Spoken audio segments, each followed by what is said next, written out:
पेंच जलविद्युत प्रकल्प तोतलाडोह हा महाराष्ट्र आणि मध्य प्रदेश या दोन्ही राज्यांचा संयुक्त प्रकल्प आहे।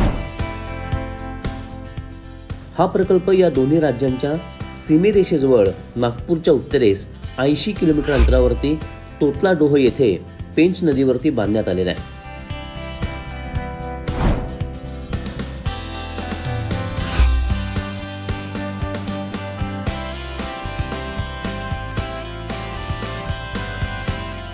तोतलाडोह येथील मुख्य धरण सन 1989 मध्ये पूर्ण करण्यात आलेले असून धरणाची उंची 74.5 मीटर आहे तर लांबी 680 मीटर आहे।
धरणाची एकूण साठवण क्षमता 41.21 TMC आहे। धरणाच्या पायथ्याशी 160 मेगावॅटचा पेंच जलविद्युत प्रकल्पही आहे।